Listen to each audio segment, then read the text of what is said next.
What's up, Geeksters? It's me, Omar from Geekster Labs, and today I got a really special review. This is the Moko case for the iPad Pro, and for those my fellow Latins out there, that's going to be a little bit humorous to you.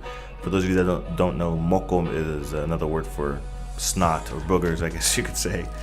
Different spelling, same sounding word. So this is the Moko case for the iPad Pro 11-inch. So I purchased this case because I was looking for the bare bones cheapest possible case you could find on Amazon that would support being able to charge up the Apple Pencil. I don't know why, but a lot of big case companies that I really love don't have cases ready to be able to charge up the Apple Pencil. They just have a case that'll hold the iPad Pro. Not good enough for me. I bought the Apple Pencil and I want to be able to charge it in there simultaneously whenever I have it plugged into anything. So this is the case I found. You can get this case for $6. I believe the blue version is available at $6. It's red, blue, black, and brown are the different colors. Obviously, this is the black one. I got this one for $10, but the blue is actually available for $6. So you cannot go wrong for $6. Do not be expecting very much out of this case, even though it's still a pretty darn good case, even if it retails for $10.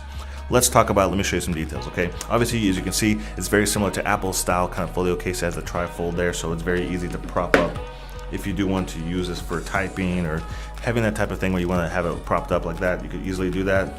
Obviously, you can also prop it up like this as well if you want to be watching videos and things like that. That's very easy to do with this style of case because it has that flap in the front, okay? So the front, it looks like leather. It's definitely not leather, but why would you expect leather for $10, right? It's like faux leather, but it does look very nice. The back is a very solid, nice piece. I prefer this type of fake leather as opposed to just like a plastic style case. I had a black one that was before this, which is very much similar to this plastic that's on here, but the whole back was covered with that, and the oils from your fingers and stuff just make that look totally gross. This is a much better quality, that type of fabric, that material that they have on the back here, basically fake leather, okay?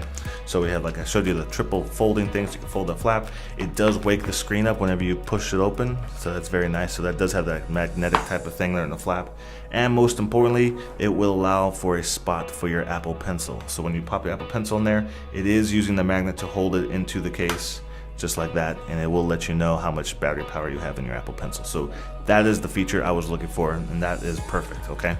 The one thing to keep in mind, because it has that gap for the Apple Pencil right there, it's gonna make it difficult for those buttons to be able to touch, right? Because the buttons are on the side of the phone, or the iPad, I should say. So the volume up and down buttons are actually they're a little bit further out, because you can see there's a gap right there. So there's two pieces of plastic, and this is TPU type of material. So you can still feel the click when you press through those buttons. There's not really any issues with that when you're using it. So let me go ahead and show you the other ports and areas. So on the top of it, we can see we have the cutouts for the speakers, right? And the microphones on there. There's the button for the sleep-wake button. You can still feel that click when you press on it, which is very nice. Get to the side, we have the volume up and down ones like I was showing you, but you can still feel the click even when you press through there. So no real issues when using that. That's kind of interesting. I notice how they did that. We have a nice little slot right here, and that's what you use to basically push the pencil out of there, because it's using the magnet to be held into place. Get to the bottom, we have our nice opening there for the USB Type-C. Haven't had any issues using different cables with that, and we also have the cutaways for the speakers, so nothing blocking out the speakers. And then we have another port right here. I'm not sure exactly what that is. It might be another microphone, I believe, on the top right there, but there's a whole cutaway for that. Keep in mind, the port that is on the back of the case, usually right here, is obviously being blocked off.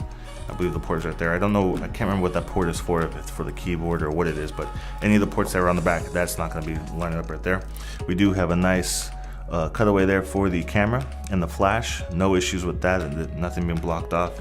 Everything works pretty well like that. So overall, guys, I've been pretty happy and satisfied with this case. No issues whatsoever. If I wasn't going to be reviewing other iPad Pro cases that are coming up pretty soon, I probably would just keep this iPad Folio. And if it tore or got messed up or something happened to it, I would just go buy another one. It's $6 to $11 depending on how much it is with tax or whatever. So you can't really go wrong with for a $10 case. This is pretty dang good.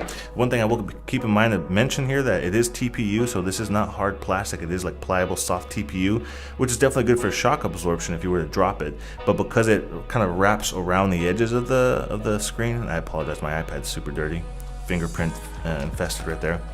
Some of your glass screen shields might not fit with this folio on top of it. I have a glass screen shield. I'm going to be doing a video on that one. That's also a super cheapy one I got off of Amazon. I think I paid like, man, maybe $5-6 for it, a tempered glass one.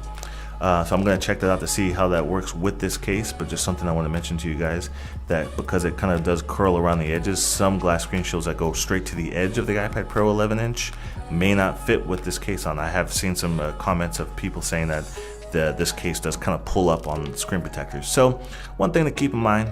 But I mean, I suppose for $6 to $10, it's not that much of a crapshoot if you were to buy it and it wasn't going to work out. I suppose you could always buy another screen shield if you have a cheap screen shield you got with it. But overall, I'm pretty happy with it. No issues, no real complaints, especially not for a $10 case. So that's it for me today, guys. Hopefully you enjoyed this video. If you guys want to check out some of my other videos, click on those clips on the side right there. If you want to subscribe to my YouTube channel, make sure you click on my face. And don't forget to ring that bell to be notified of all my future reviews that I put on my channel. And I will put a link to this product down below in the description as well to make that really easy for you guys to find. So I'll talk to you guys later.